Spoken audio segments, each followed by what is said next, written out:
High voltage political drama যেখান থেকে শুরু হচ্ছে, বদল এমনভাবে বেনজির। একই সঙ্গে আপনাদের কখনো মনে পড়ছে যে মুখ্য সচিব এবং স্বরাষ্ট্র সচিব এক ধাক্কায় দুজনকেই বদলে দিলেন? রিসেন্ট পাস্টে এরকম কোনো নজির নেই মুখ্য সচিবের বদল রাজ্যে।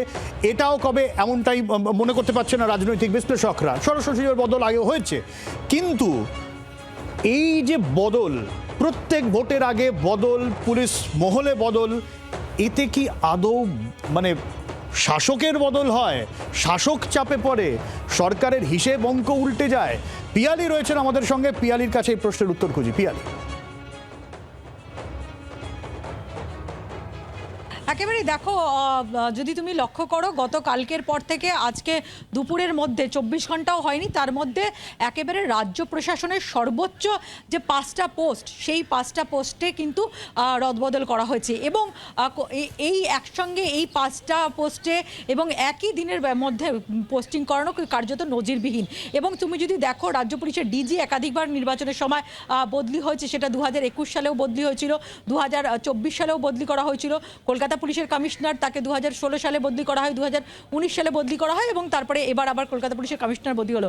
কিন্তু গুরুত্বপূর্ণ যেটা বারবার করে নির্বাচন কমিশন এসে বলছিল, যে তারা কিন্তু একটা নিরপেক্ষ নির্বাচন করতে চাইছে, তাদের দাবি এবং তাদের বক্তব্য, পুলিশ প্রশাসনকে সেই বার্তা দেওয়া হয়েছে, এবং হিংসামুক্ত, তার সঙ্গে সঙ্গে শান্তিপূর্ণ নির্বাচন করতে হবে।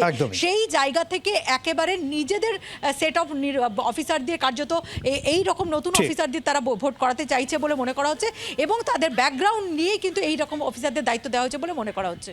অনেক ধন্যবাদ পিয়ালি। আর যেরকম স্ট্যাটিস্টিক্স যদি আপনাদের দেখাই যে আদৌ বদল হয় কিনা শাসকের বদলের জন্য, তাহলে দেখবেন, আমি যদি সেই 2016 থেকেও শুরু করি, বুদ্ধ ভট্টাচার্যের আমলে, তখন কিন্তু যখন ব্যাপক রদবদল, সেখানেও কিছু হয়নি। এই 2021-এর ভোটে দেখুন, ডিজিসিপিকে বদলে দেওয়া হলো, তাতেও বদল হয়নি। 2024-এর লোকসভা ভোট দেখুন, সেখানেও কিন্তু বিশাল কিছু যে শাসক দলের হাত থেকে ভোট চলে গেছে তেমনটা নয়। তাহলে হয় ধরে নিতে হবে যে বদল হলে নিরপেক্ষ ভোট হয় এবং শাসক দলের পক্ষে নিরপেক্ষভাবেই সাধারণ মানুষ ভোট দেন, নয়তো এটা কোনো ফ্যাক্টরই হয় না।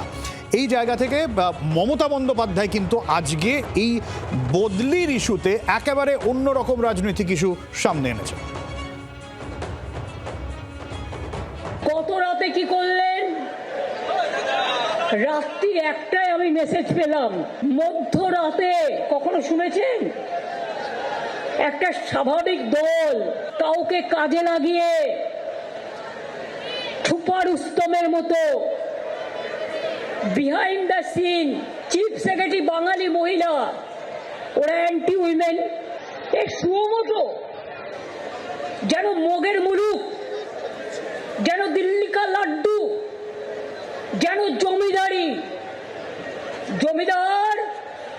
জোরদার।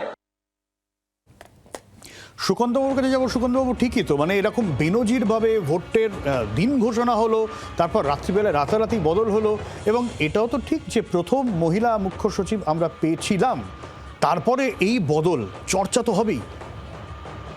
দেখো, নন্দিনী চক্রবর্তীকে সরানো হলো এবং তার জায়গায় দুশমান নারিয়ালা এবং সঙ্গমিত্রা ঘোষ নতুন স্বরাষ্ট্র সচিব, তাদেরকে নিয়োগ করা হয়েছে। তোমায় বুঝতে হবে যে প্রশাসনিক নিরপেক্ষতা রক্ষাটা গুরুত্বপূর্ণ বলে মনে করছে নির্বাচন কমিশন, এটা 1 নম্বর।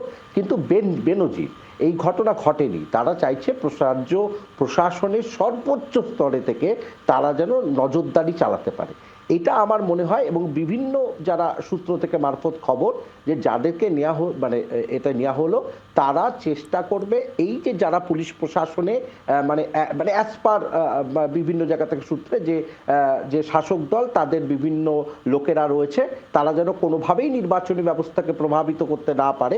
এটা একটা শঙ্কা, মানে এই শঙ্কা থেকেই কিন্তু এই একটা বড় সিদ্ধান্ত। কারণ তুমি ঠিকই বলছিলে, একজন মহিলা নারী নন্দিনী চক্রবর্তী অত্যন্ত যোগ্য ব্যক্তি এবং তিনি খুব ভালোভাবেই করছিলেন, কিন্তু কোথাও যেন নির্বাচন কমিশনের সাথে তাদের যে একটা মানে কি বলবো মানে সার্বিকভাবে যোগসূত্র রচনা সেটা কিন্তু করতে পারছিল না নির্বাচন কমিশন। এই কারণে তারা এমন মানুষদের বসিয়েছেন যাদের মাধ্যমে প্রশাসনিক নজরদারি চালানো যায়, এবং মুখ্যমন্ত্রী অনেকটাই কিন্তু এর জন্যই তার সুরটা এরকমই, কারণ তিনি যেটা দেখতে পাচ্ছেন যে একদম ভোটের আগে এবং খুব তাড়াতাড়ি কিন্তু সিদ্ধান্ত নেওয়া হচ্ছে, এবং বিকেল 3টের মধ্যে সোমবার তাদের জানাতে বলা হয়েছে যে না, তাদেরকে এটা সরানো কিন্তু সুকান্তবাবু হয়েছে কিনা। মহিলা ইস্যু সামনে এনেছেন মমতা বন্দ্যোপাধ্যায়, যখন স্বরাষ্ট্র সচিবের জায়গায় একজন মহিলা আইএসকে নাকি একটা ভারসাম্যের বিষয়ে সামনে রাখা হলো। হ্যাঁ, এই জায়গা থেকে তোমায় মাথায় রাখতে হবে, কোথায় সংঘমিত্রা ঘোষের কিন্তু ব্যাকগ্রাউন্ড দেখলেও বোঝা যাবে, এটা তো সার্বিকভাবে বলা যাবে না, এটাকে চেষ্টা করা হলো ড্যামেজ কন্ট্রোল করা, কারণ কোনোভাবেই যেন এরকমভাবে কোনো চিন্তাভাবনা না আসে নির্বাচন কমিশন সম্পর্কে যে তারা এমন মানে রাজ্যের বিপক্ষে গিয়ে বা রাজ্য প্রশাসনের বিরুদ্ধে গিয়ে এই সিদ্ধান্ত নিল। তারা এই মানে স্বতঃস্ফূর্ত নির্বাচন করবার জন্য, এবং এটাও তোমায় ভাবতে হবে আজকে সোমবার 3টের মধ্যে কিন্তু জানাতে বলা হয়েছে তাদেরকে সরানো হয়েছে কিনা, এবং এটা কিন্তু এবং তাদের কোনো নির্বাচনী কাজে যুক্ত করা যাবে না। সবচেয়ে গুরুত্বপূর্ণ বিষয় সব্যসাচী, তাদের নির্বাচনী কোনো কাজে যুক্ত করা যাবে না বলে নির্বাচন কমিশন জানিয়েছে। তার মানে তুমি বুঝতে পারছো, কোথাও গিয়ে মানুষ না বুঝলেও এটা বুঝতে হবে যে রাজ্য প্রশাসনের কাজে, মুখ্য সচিবদের কাজে হয়তো নির্বাচন একদমই। বাংলার আওয়াজ, বাঙালির আবেগ, জি 24 ঘন্টা।